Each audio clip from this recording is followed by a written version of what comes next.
हे भगवान, कितनी गर्मी हो रही है और इस एक कमरे में सब कैसे कीड़े मकोड़े की तरह पड़े हुए हैं। हाय, क्या करूं मैं। भाभी, आप अभी तक सोए नहीं क्या? हे भगवान, अब क्या करूं? कहीं इसने मेरी बात तो नहीं सुन ली। नहीं नहीं, मैं सोने ही जा रही थी। देवरानी जी, अगर आप सोई नहीं हो तो क्या आज मैं आपके पास सो जाऊं? प्लीज़ मना मत करना, मेरा बहुत मन है आपके साथ सोने का। हाँ हाँ, क्यों नहीं। वैसे भी आनंद तो काम के सिलसिले में बाहर गए हैं। सो जाओ दीदी, मुझे कोई प्रॉब्लम नहीं है। अब दामिनी की जेठानी अपनी देवरानी के बगल में जाकर सो जाती है और तेज तेज खर्राटे मारने लगती है। अपनी जेठानी के खर्राटों की वजह से दामिनी को नींद ही नहीं आती, वो परेशान हो जाती है। हद हो गई, भला इतना जोर का कोई खर्राटा मारता है क्या? पता नहीं जीजी इसके साथ कैसे सोते होंगे। और पापा, आपको तो मैं छोड़ूंगी नहीं, कभी बात भी नहीं करूंगी आपसे। बेचारी दामिनी शादी करके फंस जाती है। अब इसी तरह से कुछ दिन बीत जाते हैं। ऐसे ही एक दिन जब दामिनी जैसे ही सारा काम करके आराम करने जाती है, वैसे ही कोमल गीले पांव लेकर पूरे घर में घूमने लगती है। अरे अरे कोमल, तुम ये सब क्या कर रही हो? मैंने अभी झाड़ू पोछा किया है, सारा सामान ठीक किया है और तुम गंदे पांव लेकर घर में घूम रही हो। ऊपर से मेरे सामने ही घर के सारे सामान को इस तरह बिगाड़ रही हो, क्यों? भाभी, मुझे कॉलेज के लिए लेट हो रहा है और मेरा नया वाला पिंक सूट नहीं मिल रहा। मैंने कल ही यहाँ रखा था, कहाँ गया? कोमल अपना एक सूट ढूंढने के लिए पूरे घर को बिखेर देती है और वो तो आराम से अपने कॉलेज भी चली जाती है। पर अपना बिखरा हुआ घर देखकर दामिनी का गुस्सा 7वें आसमान पर पहुंच जाता है। चुड़ैल कहीं की, हमेशा मेरा घर बिगाड़ कर चली जाती है। एक तो चिड़िया खाने में आकर मैं परेशान हो चुकी हूँ। आने दो इस बार आनंद जी को, उनसे कहूंगी कि इस कमरे को खाली करो और कहीं और चलो। अब मैं और एक कमरे में अपने ससुराल वालों के साथ नहीं रह सकती। दामिनी एक कमरे में अपने ससुराल वालों के साथ रहकर बहुत परेशान हो चुकी थी और इस बार उसने ठान लिया था कि वो कहीं दूसरी जगह दूसरा घर लेकर आनंद के साथ रहेगी। अब जैसे ही रात को आनंद घर आता है तो दामिनी उससे अकेले में बात करने की सोचती है। अरे बेटा, आ गया तू?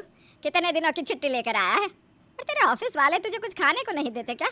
देखो तो कितना पतला हो गया है मेरा बेटा। माँ, मैं बिल्कुल ठीक हूँ। देखो, आप सभी के लिए मैं गिफ्ट लेकर आया हूँ। इन सब की क्या ज़रूरत थी? वैसे आनंद जी, मुझे आपसे कुछ बात करनी थी।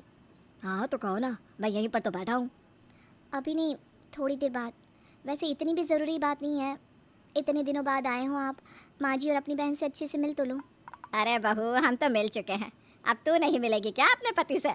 मैं यहीं बैठी हूँ, जाकर तू थोड़ा आनंद से बात कर ले, तुझे जो भी बात करनी है।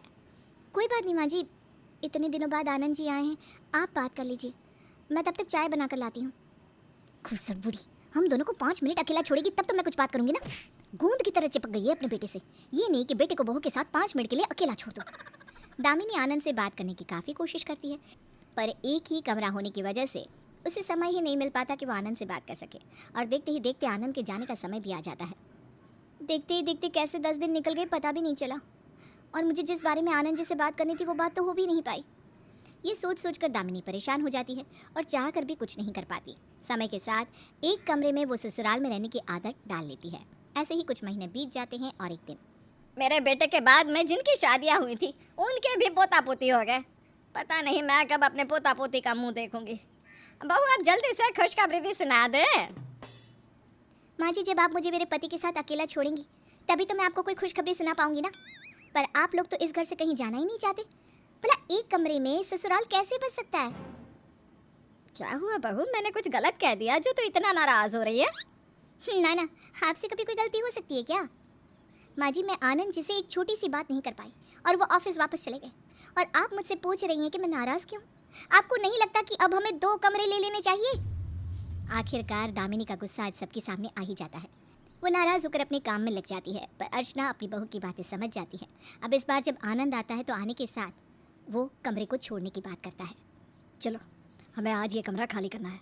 मैंने बड़ा घर लिया है सबके लिए और अपना खुद का कमरा होगा दामिनी। अब तो खुश होना तुम। नया घर? मैं कुछ समझी नहीं। अरे तुम मुझसे यही तो बात करना चाहती थी ना। माँ ने मुझे सब बता दिया है और तुम्हारा कहना भी जायज़ है, पर हमारी कुछ मजबूरियाँ थी ना, इसलिए ना चाहते हुए भी हमें इतनी मुश्किलों का सामना करना पड़ रहा था, और हमारे साथ तुम्हें भी। पर अब सब ठीक है, अब हम सब एक साथ रहेंगे। आखिरकार दामिनी का सपना सच हो जाता है और वो लोग अपने एक कमरे से निकलकर बड़ा घर ले लेते हैं और सब अपने अपने कमरे में अलग अलग रहते हैं।